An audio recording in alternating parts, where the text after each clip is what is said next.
Thank you very much, ladies and gentlemen. I'm very glad to be here today to talk to you about, as it says here, profit and growth. I'm going to focusing a bit more on the profit side than on the growth side. We have heard, though, that how important customers are, how important distribution is, and you're going to see a couple of times where I refer to this side of the medal as well. The good news is that everything you're going to see is applied to a company. It's the real world. It actually worked. I'm going to cover that at the very end. The starting point was not very promising with Swiss Life Switzerland because, as a matter of fact, when I started, my first report with the investors was to report a 1 billion loss, euros. And that was not so funny, to say the least. We worked very hard in the meantime, and that's what I'm going to cover over the next about 25 minutes. Because we are talking about Switzerland, I had to come up at the beginning, and I'm covering that very, very quickly, about the Swiss market and the Swiss social security system, because I thought you're not that familiar with Switzerland, and you may want to hear and know a bit about our market. Let's start with the Swiss pension system. We have a three-pillar system. We have a first one that consists of the state benefits on a pay-as-you-go basis, more or less financed by the working people for our retirees. The occupational benefits, the good news there is it's fully funded, not as we have it in Germany, for instance. The funds are really there, that's real money, allocated to individuals, to human beings. And last but not least, the private provisions that deal with the third pillar, where we have also some tax benefits. We have a number of challenges. If you look at these challenges, you may immediately see that there are some economic challenges you're most familiar with the low interest rate conditions I'm going to cover later on. We have some demographic trends we are faced with every day, and some political framework as well. Today we had the regulator of Spain here, and I can tell you I would be very, very glad to have such a regulator in Switzerland. We have a very strong Swiss solvency test, which is in place since the 1st of January 2011. You're talking of installing it then by the end of 16 or 15. If you look at the dilemma we are faced with, then you see that the life insurance as such, and that I call it the institute, the product of life insurance, is actually losing, I will call it market share. It's not as much interesting as it was in the past. However, and that's the good news, when you look at the personal financial asset market as a whole, then due to demographic trends and other developments, we are actually seeing an increase. We have this historical low interest rate environment. In Switzerland, it's even lower than in the rest of Europe. You find here between 1990 and 2010, the red, dark red and bright red ones represent the interest rates we have to guarantee, technical interest rates, or in the second pillar, we have to come up with these interest rates. You see here 3% and 4% all the way through.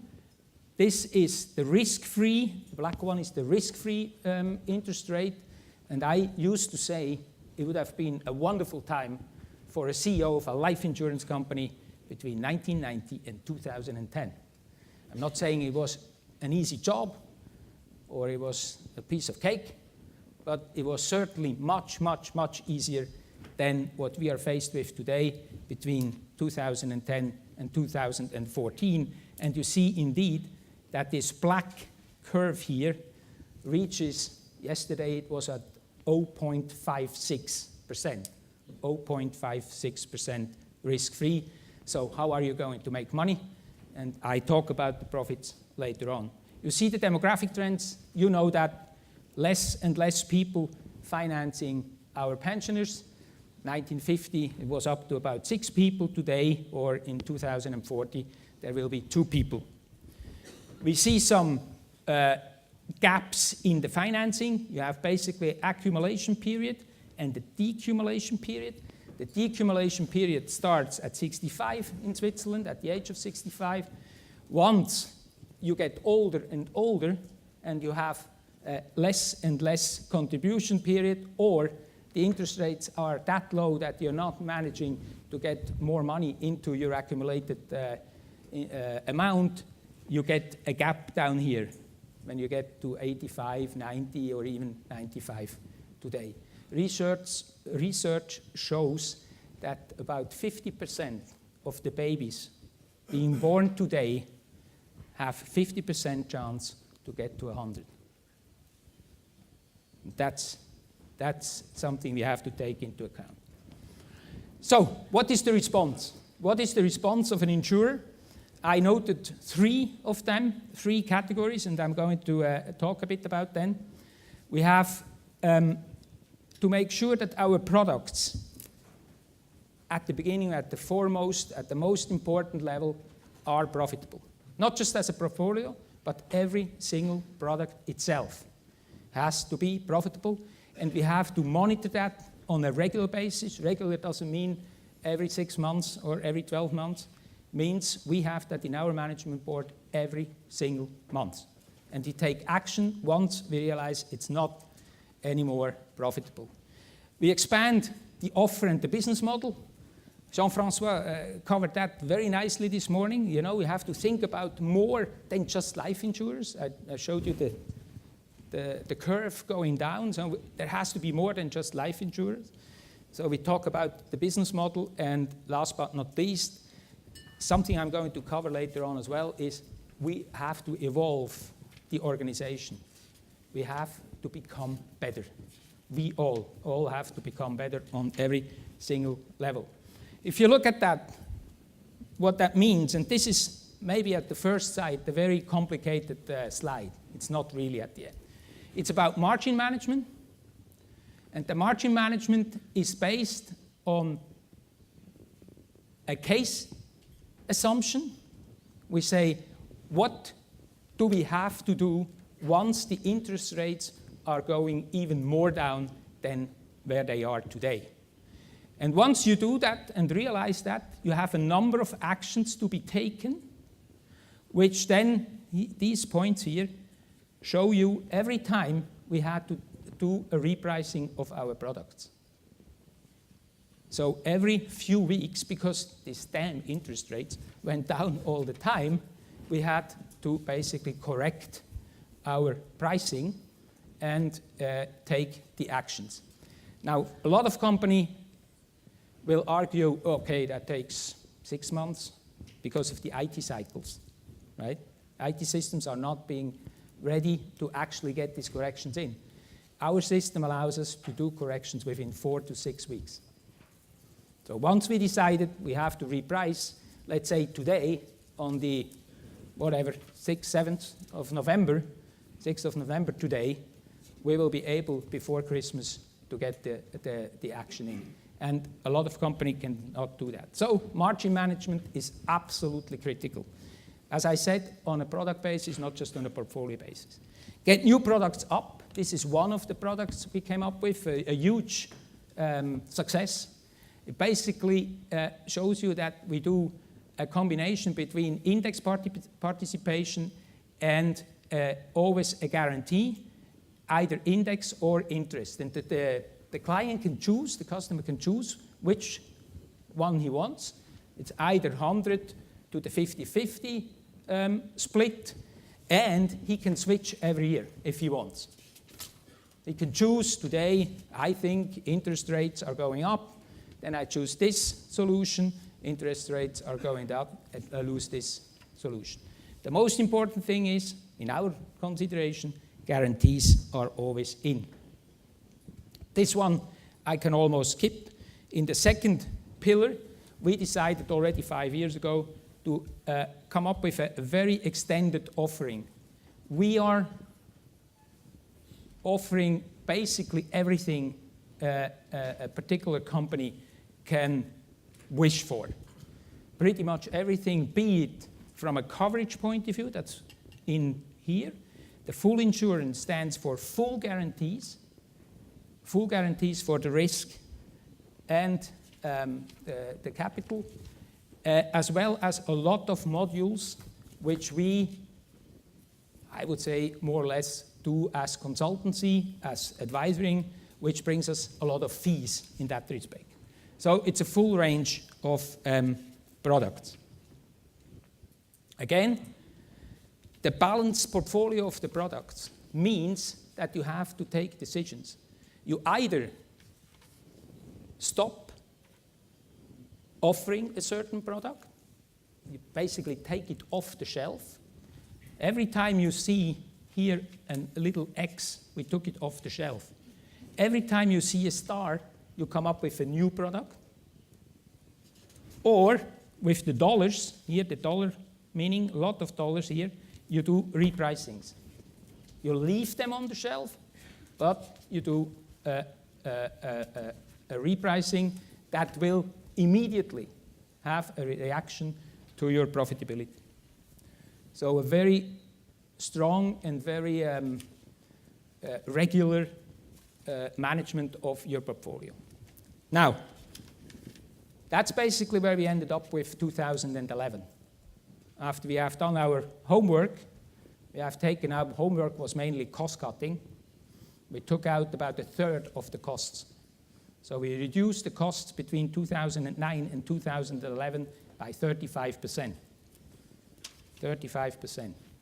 After we have done that, we said, okay, cost cutting is no strategy. What do we have to do? And we ended up saying, okay, we are stuck in the middle here. We are a monoliner. We have nothing else than life insurance. We have no non-life insurance. We have no property and casualty business. So what do we have to do? And we ended up with 3 decisions. First, we said we need to increase and shift along the value chain. We need to strengthen our distribution dramatically. Our hypothesis is that about 50% of the value generation is being created at the interface between the customer and the company, which is distribution. So, or in other words, whoever controls the distribution will be the winner of the future. So we invested here. Secondly, we either went, and thirdly, to the left or to the right. We said we can do, maybe to the right first, we can do bank or bank similar type products, asset management related products, through corporations, own products. We are a very strong investor as well in Switzerland. We can do non-life P&C business. We can do health insurance. Or we can do something that actually doesn't deal directly with insurance. So we went into the real estate business. We went into the real estate business as a fee business, basically, to make it very clear, basically as a competitor of Remax. Remax, everybody knows Remax, and we basically do the same thing as Remax does. Why are we doing that? We think that real estate is a very important part of somebody's provision, if you want. Lots of you may own a flat or may own a house or so. That's the client part of the piece. And the other one is that we have on our balance sheet a lot of real estate. So we think we know a bit something about real estate, how to manage, what are the price conditions, what is the development on it, how can we advise our customers best. So we went very much here in the real estate piece and are looking for further expansions. In 2015 to 17, so I'm giving you a bit, very, very high level idea what we are doing. First, this is this IMO push I was just referring to. IMO stands for real estate. Real estate where we will offer combined offerings between life insurance and real estate offerings for our clients. Very much target segment related. Second one is investment products. So we will front on compete with the banks in that respect. And third, just very small and not really big standing up here, but big theme, like we heard it this morning, from two speakers, at least also from Jean-François again, is face to the customer. F2C stands face to the customer, or that's the digital initiative we are working on at the moment, and where we invest quite heavily. Everything I heard this morning, we would be a wonderful contributor to that survey we heard this morning. So this becomes life. Now, customer. Today, we heard from Reinhard that customers are an important piece. And I start at the very, very beginning. It's even more easy to understand than what he showed us very nicely today. We got to the conclusion that the customer experience, as it's being shown today, can be drawn like this. It's basically impulse, an idea, get some meetings maybe, and one way or the other, you get to a decision. The decision will be to sign a contract with an insurer. The insurance financial advisor is happy. He gets the commission, right? The insurance company is happy too. Both feel the deal is being done. We are done, that's great. We got him on board. And now we got him on board, forget about him. Forget about him, it goes into a cloud. Nobody talks to this person anymore. And just consider life insurance, not P&C, life insurance. I do a life insurance contract with you over 30 years. You're not going to see me for 30 years. Slightly exaggerated, but pretty much in that direction. The client feels exactly the opposite. The client feels, I got into a relationship with Swiss Life. The relationship just started. What the heck is going on? Why is nobody talking to me anymore? So we ended up with saying we need to do much, much more. And you ended up with, and we do exactly the same, we think about the same, customer loyalty programs, how to increase the touch points. What kind of business do we have in order to increase the touch points? A P&C business, Reinhard was referring to the claim this morning. You know, maybe the NPS goes up again when you have a claim. In an insurance, in a life insurance company, okay? I don't have to go on. So, do you have other businesses? Do you have other chances, other opportunities, artificially created opportunities to get in touch with your client? And that is absolutely critical, to increase the number of touch points here, and that you get basically, we named it celebrate the success. You have to get into a circle. It's like just a normal thing to do. So it's not just at the technical view, not just the margin view, which is a very technical view. It's very much also the customer, and I can only support what we heard this morning about the customer side, which is absolutely true as well. One element we have not covered yet, and I'm 100% and very, very, very strong believer in, is evolving an organization means not only to draw a new design, to draw a new organization chart, to measure the NPS, to do margin management. It's much more, much more. It's exactly what Reinhard was showing us today with the beer. You have to work with the waiters. It's not the beer, it's the waiter. It's the waiter or the waitress that puts the beer in. And who is the waiter and the waitress? These are our employees, our colleagues in the companies. We need to work with them. We need to give them a chance to become better.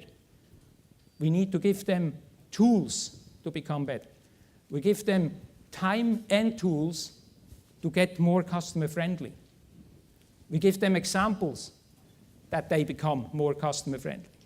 And they will do over time. In our case, we work on that now for about 3 years, and we clearly see a huge mental change. That's all up here. That's all up in our minds. Cannot be measured as such. It can be measured, though, with an NPS or any other business implications where you see that you're making progress. What we have done is we came up with, here it's just a symbol, basically with a customer promise. A customer promise we have not given out. We never ever talked to a customer, that's what you can expect from Swiss Life. We work as hard as the customer says, something changed at Swiss Life. I feel a change. And the biggest and most important compliment we get from our competitors. My main competitor, the AXA, when he tells me, we feel you much more, Ivo, than 2 years ago. That's the compliment for my employees. That's where we hit the road, where the rubber hit the road and where we can say we made progress. And then we worked on the behavior principles. That has to do with behaviors. How do I pick up the phone? How do I talk to a customer? How do I let the customer feel about something, about the parcel this morning? It's his fault or is it my fault? Is he my customer or am I in trouble? So that is a behavior thing. We can work on that, and we made quite some progress in that respect. To summarize, very much in time, right? Thank you. Carlos? I'm a strong believer that we have to do 3 things. And don't forget, and that I was with Martin this morning, at the end of the day, all that counts are profits. Growth is fine. Everybody can manage a company, an insurance company, and grow the business. But it's meaningless if you don't make any profits. And to achieve that, you have to focus on profitable products. That's the basics. On capital management, margin management, that is meaningful. You have to have a business model that is innovative and allows some development. It's not just stuck in the middle with life insurance and that's it. And you have to deliver on the customer experience at the end of the day and put up some loyalty. And I end up with the proof point. This is the work of 5 years, basically, in a very nutshell and very short presentation. The Q2 results of Swiss Life Switzerland are pretty much read as follows. The market is growing by about 2%. We are growing by 13%. We have a margin, an APM margin, that is double digit and doesn't start with a 1. Not with a 2, it's higher. We have a VNB, the company, value of new business, the company has never ever seen in its history. We have the costs under control. We save costs every year, expenses, by about 1 to 2% after we have taken out 35. The productivity is going up by the people. Employer survey, when we ask our employees how they feel, and I was very happy with that, I have to say, very, very happy. About 85% of our team managers are supporting the strategy, one way or the other, and say that's a good thing, we're going in the right direction, and I do my part in order to be more successful. With that, I thank you very much and give back to Carlos.